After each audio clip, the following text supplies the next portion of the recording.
Political Science 100. It is time to take on the topic of civil rights. As I mentioned in the civil liberties video, the text does these topics in reverse. The text looks at civil rights first and civil liberties second. We're doing it the other way around. So here we go. The themes we're going to talk about in this section are what civil rights are, most basically. And we'll mention and then come back to two obstacles to African American civil rights historically in this country. We will talk about the fight for civil rights in terms of attempts to achieve what we'll call de jure equality, and then look at the structural reason as to why de facto equality always lags well behind de jure equality. And then we'll talk a little bit about the problems of collective action and what they mean for civil rights. So, going on. Voice is already in trouble. This will be interesting. Civil rights, as I'm sure you know, refers to the idea that all groups in society should receive equal treatment, that there should not be discrimination against any groups in society in terms of voting rights or housing or getting employment, getting an education, being awarded contracts, benefiting from public services. And yet there has been a long struggle for civil rights on the part of many groups in American society throughout our history. Of course, most obviously has been the struggle for civil rights among racial and ethnic minorities and among women. More recently, though, the LGBTQIA plus community has experienced this battle, along with people with disabilities, the elderly, and many more groups. The distance between our espoused ideals of equality and the reality of inequality and unequal treatment of groups in society has long been apparent in America and something we've been struggling with and fighting about. I want to talk at some length about the struggle for civil rights among African Americans. There have been a couple of historical obstacles to the achievement of civil rights for African Americans. First of which is many of the areas in which their rights have been violated, the violating entity has been the state government. It's really at the state level where housing decisions and voting processes and education are offered. And so that has made it historically difficult for the federal government to intervene. On top of that, the fact that we have separate powers at the federal level has made it difficult for even those who favor civil rights for minorities to enact federal civil rights legislation, because since we have this system of powers being separated across institutions of government, a level of control over the entirety of our governing structure is really needed in order to implement meaningful civil rights legislation. And there have only been a couple of times in our history where we've had that kind of majority control of government by a majority that was interested in furthering the cause of civil rights. In fact, at other times in our country, majorities in the country have opposed civil rights for reasons we'll get into. And so that has made it difficult to achieve equality. I mentioned already, now I want to explain a little bit about two kinds of equality, or you can use the terms inequality or equality here. Either way, the terms mean the same thing. De jure refers to equality in a legal sense, equality in theory, at least the law recognizing the equality of groups. De facto equality, on the other hand, is the more meaningful daily life, real equality. And a recurring theme in the struggle for civil rights across all groups. The details of the story differ between African Americans versus women versus other racial ethnic minorities versus the physically disabled, etc. The details differ, but the overall arching theme is that de jure or legal equality runs well ahead of de facto equality. And many groups have not even achieved legal equality in society, but even among those that have, actual daily life, real world equality is always far behind. And in fact, it's hard to come up with an example of a group that has even achieved daily equality. Taking the African American example, here's some milestones in the history of the civil rights, the push towards de jure equality for African Americans. The first slaves were brought to Virginia in 1619. To work in the cotton fields in the southern plantations. Nothing else was done until the Civil War. No other meaningful step took place until the Civil War. Yes, there was an abolitionist movement in the United States, a century earlier than that. Yes, many of the founders recognized the blatant hypocrisy of founding documents that proclaimed the equality of all men. And I'll use the sexist language that the founders used because it's pretty clear they didn't intend to include women in that initially. The blatant hypocrisy between those kinds of statements and owning slaves. Yes, it's true that our first 3 presidents owned slaves, maybe more than that, I don't know. But George Washington owned slaves. John Adams owned slaves. Thomas Jefferson owned slaves. Jefferson, the person who wrote the Declaration of Independence, who wrote the phrase, all men are created equal, owned slaves. All that's true, and yet nothing was done about civil rights for African Americans until the Civil War. In the aftermath of the Civil War, we passed the 14th and 15th Amendments, which granted civil rights and voting rights to former slaves. And yet in the immediate aftermath of that, starting in the 1870s and running through the 1930s, we saw segregation. We saw the rise of Jim Crow laws. We'll talk in a little bit about some details there. In 1896, so half a century almost after the Civil War, the Supreme Court handed down its infamous separate but equal decision in Plessy versus Ferguson, basically codifying, blessing a separation of racial separation in society.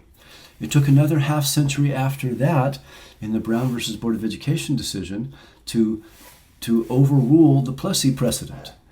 And then it was nearly a decade after that, over a decade after that, where we saw the rise of the Civil Rights Movement, the work of Dr. Martin Luther King, culminating in the passage of the Civil Rights Act and the Voting Rights Act.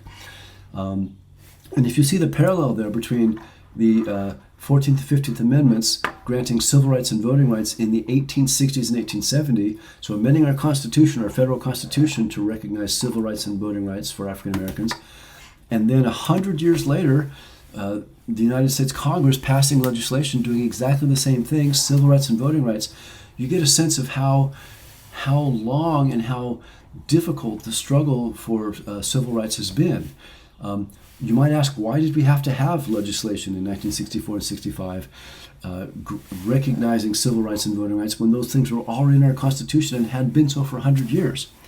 Well, the point of those 2 pieces of legislation was to put the teeth of the federal government into enforcing those rights at the state level. And we'll talk about the Voting Rights Act in particular and efforts to enforce the principles of the Voting Rights Amendment of 1870 through the 1965 Voting Rights Act legislation. You could make the case that with the passage of the Civil Rights Act and the Voting Rights Act in 1964 and 65, that de jure equality had been achieved for Americans, at least in terms of legal reality, that equality had been achieved. And by the way, I'm just going to mention here quickly as an aside, this might sound like ancient history back when the dinosaurs roamed the earth. I was alive when these 2 acts were passed. This was within my lifetime. It's not that long ago. So, if you take a step back on this timeline, we've been struggling with these problems for over 400 years.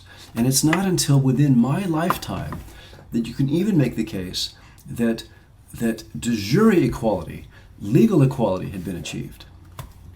But of course, de jure equality is a great deal different from de facto equality.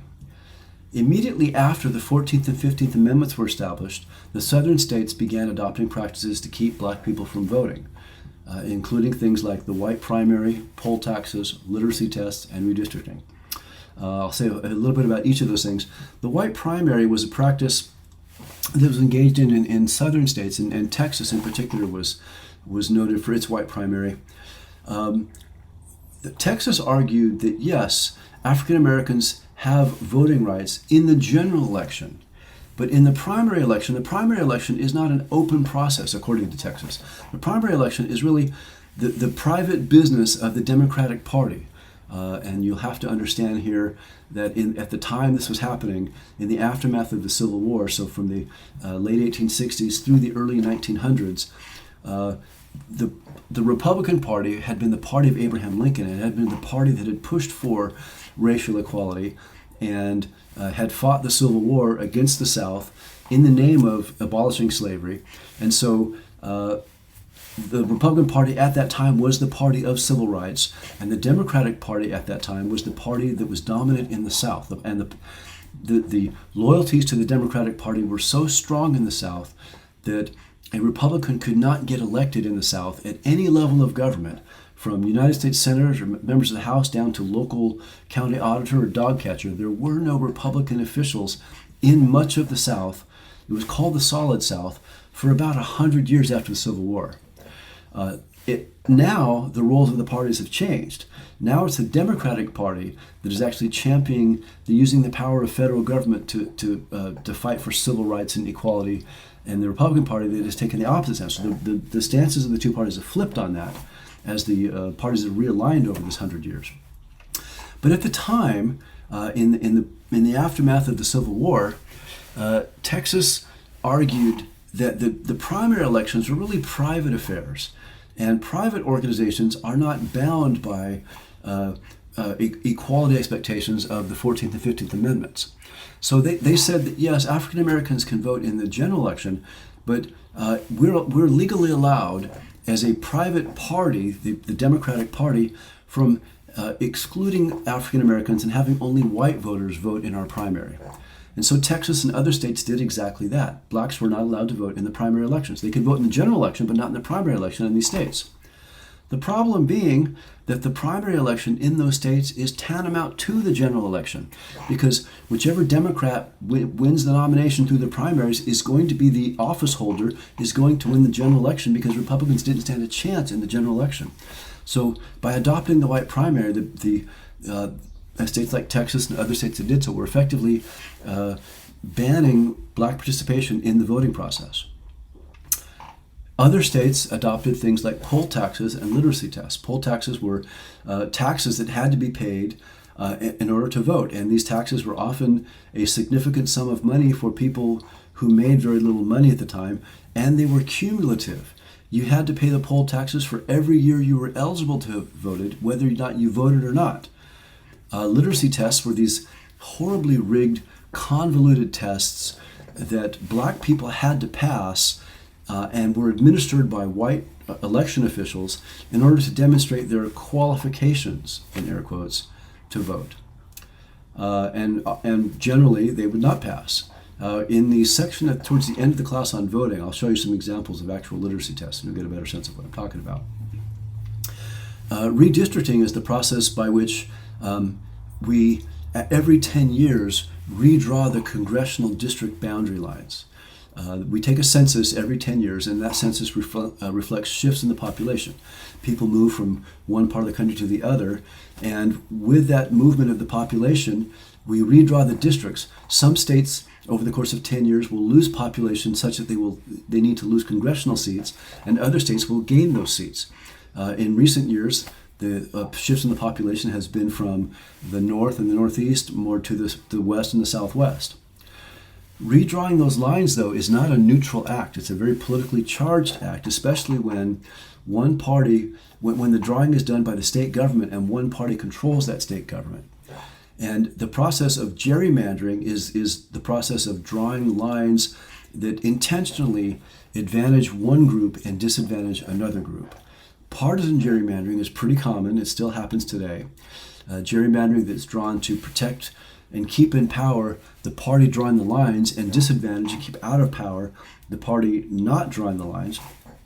And racial gerrymandering is the same thing, but its intent is to protect white minorities and disadvantage populations with a high component of black residents living there, to keep them from having political power. So through all these things, despite the adoption of the 14th and 15th Amendments to the Constitution, throughout most of the South, there was very little equality, especially in terms of voting rights for African Americans. The Supreme Court struck down the white primary and struck down other unfair practices. It overruled literacy tests and poll taxes and redistricting. And the chief element to doing so was the adoption of the Voting Rights Act by Congress in 1965. And a key section of the Voting Rights Act of 1965 was the pre-clearance provision. The pre-clearance provision meant that in these areas that had a history of discriminatory practices in terms of their voting rules, literacy test, the things I just mentioned, literacy test, poll taxes, etc., that state and county election officials, before they could make any kind of change to their voting procedures, had to run that change by the federal government, either by a federal agency or by a federal court, and get the approval before making the change. And that agency or court would look at the proposed change with an eye toward whether there was any discriminatory intent or effect of this change.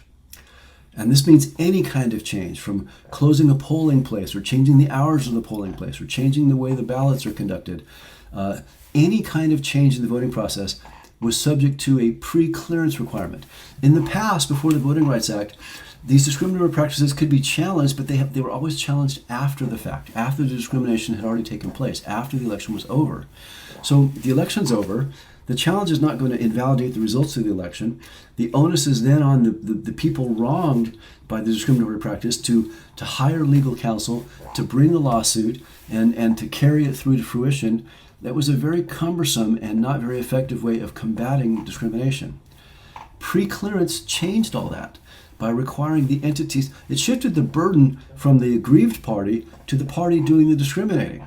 It put the burden on the states to explain why they wanted to make some changes and explain to people who are on to them, basically. We know your history. We know what you've done for the last 100 years. So it changed the dynamic. And as a result, voter turnout in the states that had previously suffered because of these kinds of practices, especially turnout among African Americans, went way up. The number of African Americans elected to elected positions, elected to office holders, went way up.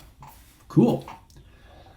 Then, however, in 2013, in a case that I'm pretty confident is going to go down alongside things like Plessy versus Ferguson as among the more infamous Supreme Court decisions, in a case called Shelby versus Holder, the Supreme Court invalidated the pre-clearance provision of the Voting Rights Act. The majority of the court argued that the country had evolved such that there were no longer such discriminatory practices engaged in targeting minority voters. And it was unfair to subject some parts of the country to these pre-clearance requirements while others didn't have to. We'll talk some more about this Shelby versus Holder decision again in the last section of the class when we look at voting.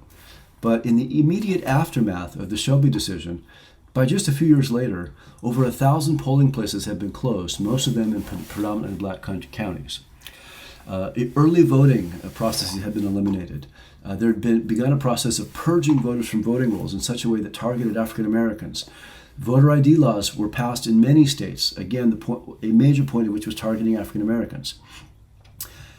And a majority of these actions took place in states that would have been covered by the Voting Rights Act pre-clearance provisions.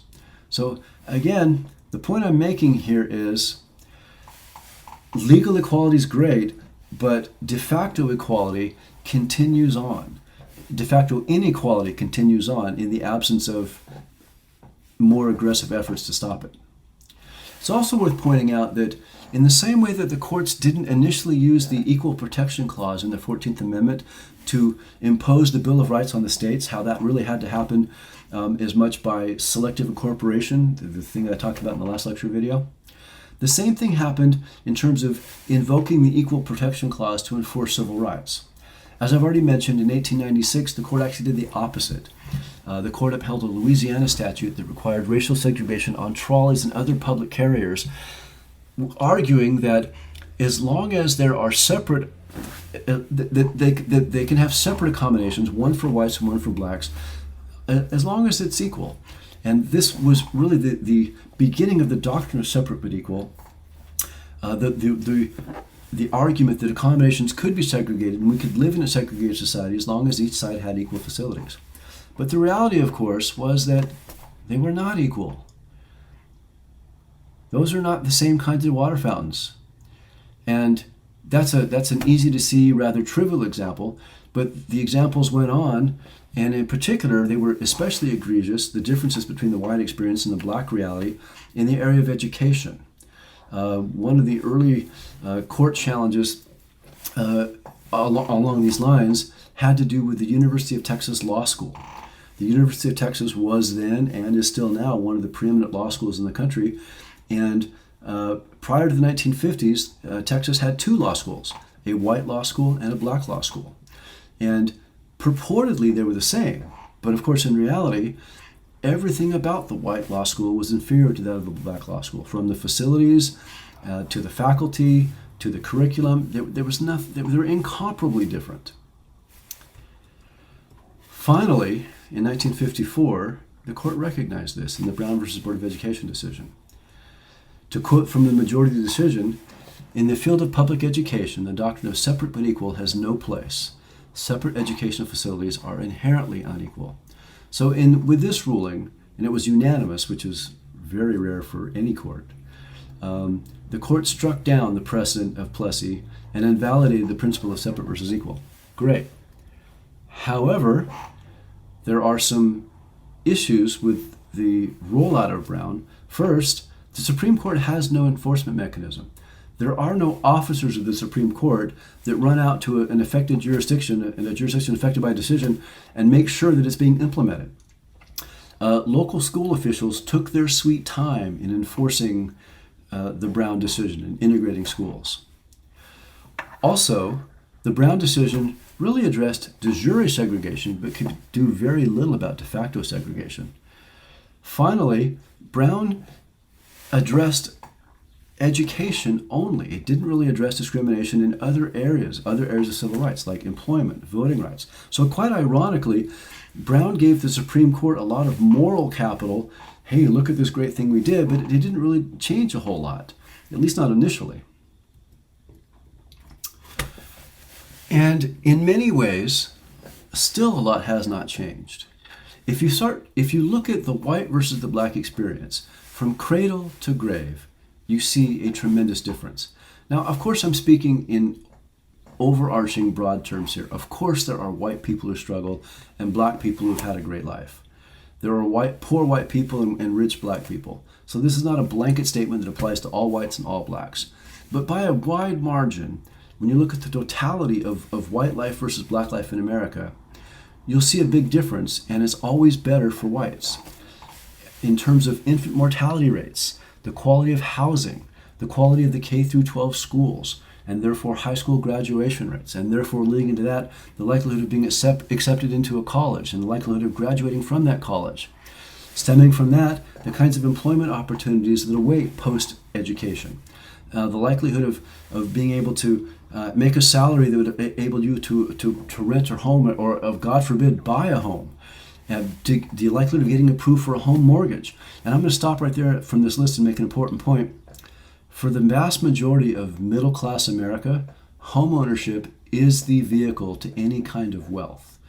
Apart from the truly wealthy, for most of us, the avenue for acquiring wealth, and in particular for generational wealth that can be handed down from one generation to another, home ownership is crucial. African Americans have historically had much lower rates of home ownership and have had a much more difficult time being qualified for mortgages because of discriminatory practices built into those things. And it goes on. The likelihood, when it comes to the experience in the criminal justice system, the likelihood of being arrested. If arrested, the likelihood of being convicted. If convicted, the severity of the sentence received. Again, all worse in terms of what black people experience in this country versus white people experience.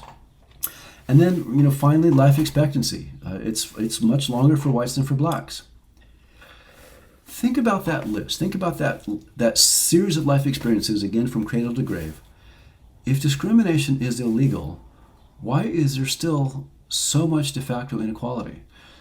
If it's theoretically not legal to do this, why is there in reality such great inequality lingering in this country? Well, the answer I will offer, and I will give you an analogy to explain it, is that this inequality is baked into our system. It's not a matter of individual actions of individual racists. There's that, and that doesn't help, but it's more structural than, it's more foundational than that. It's a structural inequality. Let me tell you what I mean, what I'm talking about when I talk about a structural inequality. And this example might seem like it's coming out of nowhere, but hopefully it makes some sense. Water polo. Let me start this off by saying no offense to Carlsbad High School or to water polo. In fact, I played water polo in high school and a little bit in college myself. My daughter went to Carlsbad High School. I was friends with the water polo coach who coached Carlsbad High School to all these CIF championships, and then some others that he won after that. I've been to many of the Carlsbad High School CIF championship games. I'm a big fan. So this is not about me bashing on Carlsbad High in any way or bashing on water polo. I have a deep affinity for both. My point, though, that I'm going to make is I'm going to make a prediction here, and that is that Escondido High School is never going to beat Carlsbad High School in water polo, or swimming for that matter. I'll throw them both in there. And it's not because Escondido athletes are somehow inferior to Carlsbad athletes. It's because there's a structural advantage built in that Carlsbad has that Escondido does not. Here's what it looks like. This is an aerial shot of both high schools, Carlsbad and Escondido. I'm sure you've already picked up on the first part of the structural inequality. It's this thing right here, this big body, this big blue thing right here, that large body of water. It's called a pool. Carlsbad has one. Escondido doesn't. Are there pools in Escondido? Sure. Not that many quality pools. Palomar College's pool is really good. It's not too far away. There's a place called Grape Park, I think it is, that's nearby Escondido High. It's not a very good pool, but it's there. The Palomar YMCA in Escondido has a pool, but it's been closed since the pandemic. Escondido High athletes can find a pool to swim in. Carlsbad High School athletes don't have to find a pool. They walk from their last period class out to practice every day. It's right there on campus. That's a pretty big structural advantage right there. And I'm just getting started. Also in Carlsbad is this. This is the Alga Norte Aquatic Center. It's in the Bressy Ranch area of Carlsbad. This is a beautiful facility. It's a multi-million-dollar aquatic facility. It opened some time ago. I love it. I'm a member there. I've been a member there since they opened. I was one of the first people to join. It's an amazing pool. Again, right there in Carlsbad, another training facility for Carlsbad residents and would-be Carlsbad athletes to swim. But there's more. There's also North Coast Aquatic, which is located in Carlsbad, which trains in this pool, Alga Norte. They're there every single day. Look at the age of those kids in this video. This is from the North Coast Aquatic website. This is the first picture that comes up on their website. Those are 7-year-olds, 8-year-olds. That's how early age group swimming is started in Carlsbad. What this is, North Coast Aquatics is an age group swimming program that gets kids at that age started in competitive swimming. They train them, they compete in swim meets, and this is the feeder program that feeds into places like Carlsbad High, La Costa Canyon High, etc. Is it possible for Escondido residents to go and participate in North Coast Aquatics? Of course it is. But it's a lot more of a drive. It's much less likely. I'm sure there are some, but by far the dominant membership in North Coast Aquatics is from the immediate area, from Carlsbad.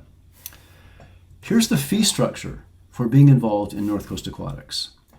As I don't know how well you can see this, my old eyes are having a hard time, but I know that it's depending on the age group and you know how much your kid is involved. It's between $150 up to $300 a month $175 up to $400 a month. I was looking at just the registration fee, the one-time fee you pay every year to be involved, and then you're paying up to $400 a month for your kid to swim at this beautiful facility. $400 a month is a car payment. That's a lot of groceries for a family.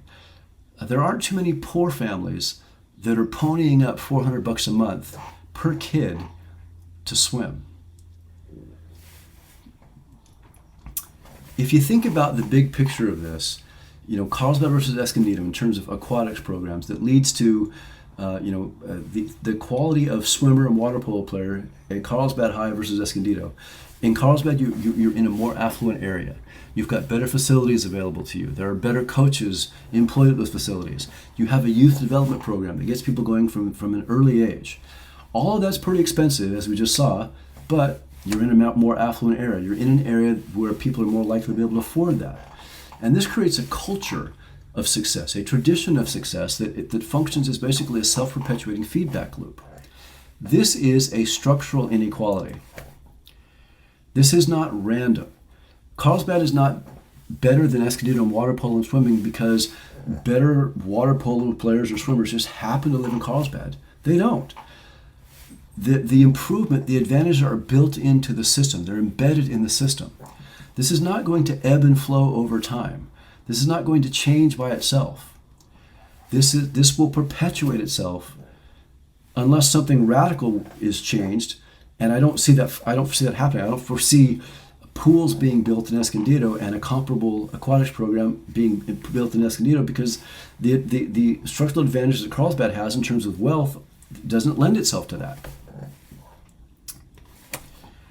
The equivalent in terms of white versus black America has to do with African Americans experiencing poorer neighborhoods, lower quality schools, fewer opportunities coming out of that for networking in terms of getting jobs and going to schools, a lower likelihood of ever going to college, getting good jobs, buying homes, building the generational wealth we talked about before. This too is a self-perpetuating feedback loop, and it's structural. It's built into the system.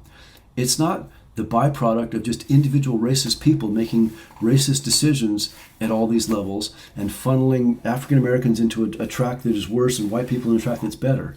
The tracks are entrenched in the system. What to do about that?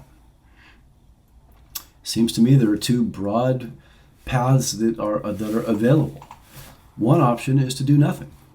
One option is to say, well, we still have racial issues in America, to be sure. If you're unaware of that, you haven't been paying much attention lately. But the climate has certainly improved since the Civil War, certainly improved since the Civil Rights era.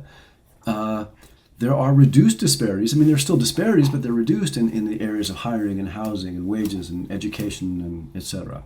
And maybe it's the case that the older generation, more racist people, are simply dying off. I hate to put it that way, but I'll put it that way. So maybe over time, the situation will simply right itself. The other approach is to do something. This approach argues that waiting for time to fix things is too passive, that racial equality may be less, but it still persists, and in fact it is, as I've just argued, embedded in the system, and a more proactive approach is needed to combat the equality.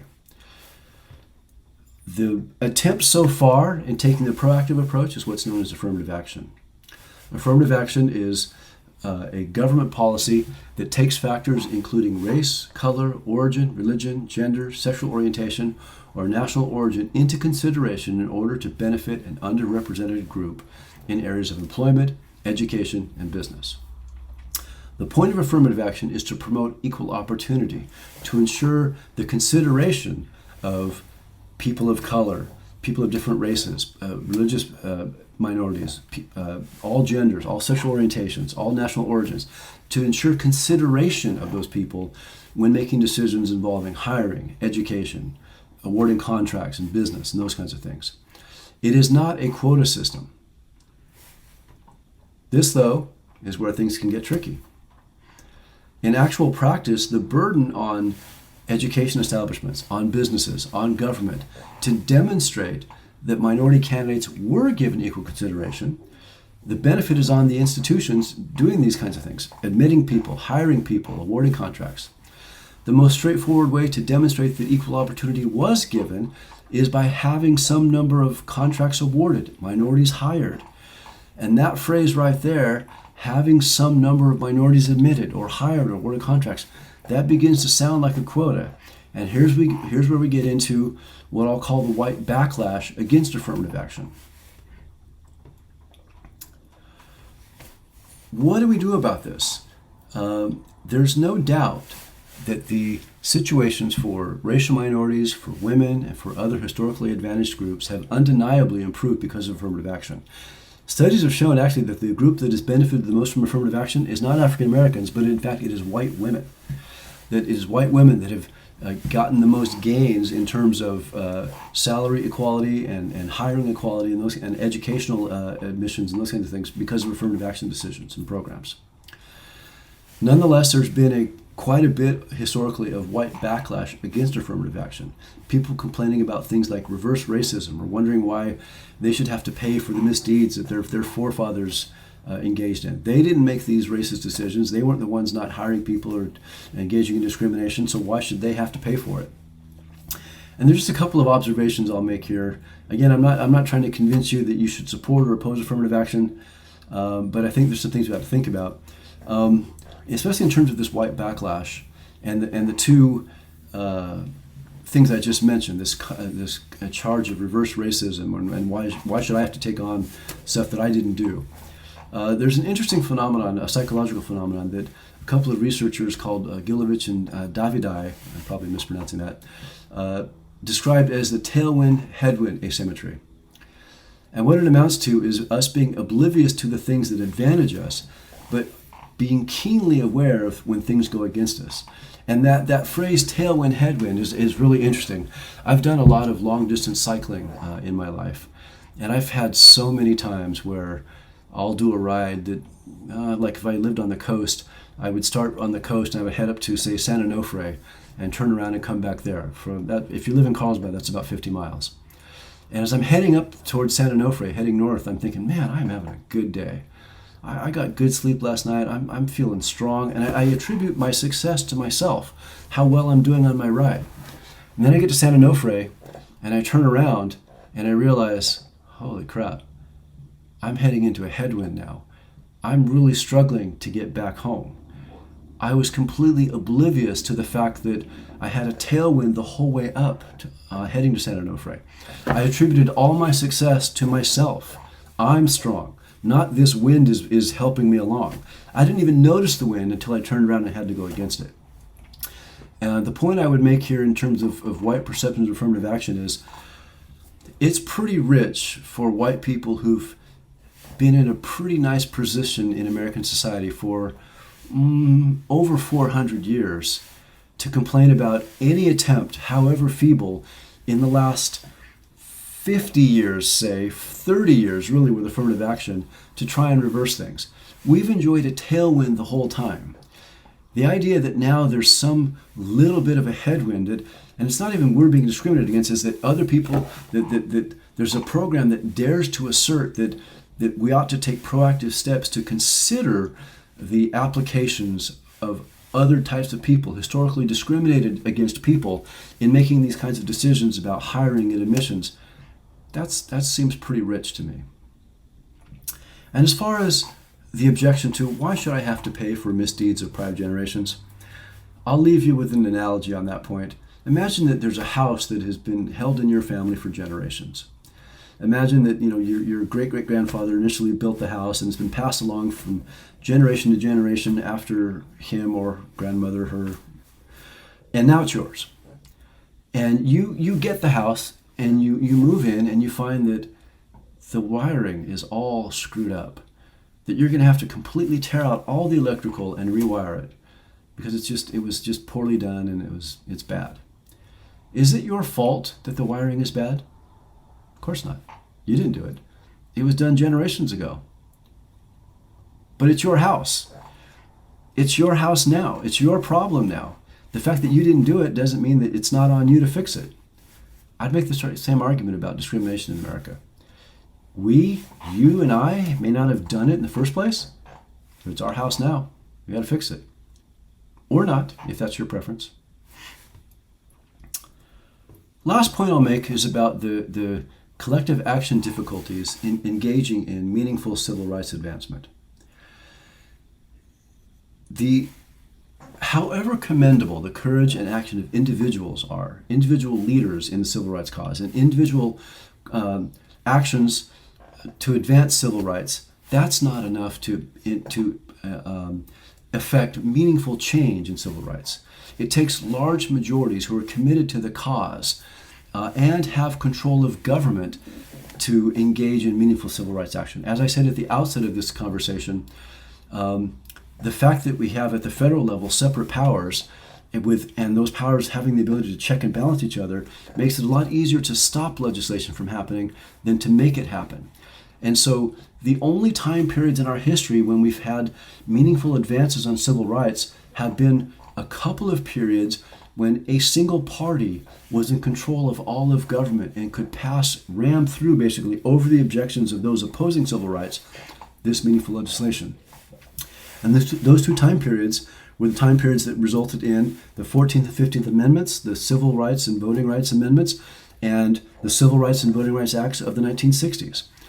Those were two time periods, the first in the 1860s after the Civil War, when the Republicans controlled all branches of government and were able to pass through the 14th and 15th Amendments to the Constitution. The only other time was in the 1960s when the Democrats rode the wave and the momentum of the Civil Rights Movement and won the presidency and huge majorities in both houses of Congress and were able to pass the Civil Rights Act and the Voting Rights Act of 1968 and 1970.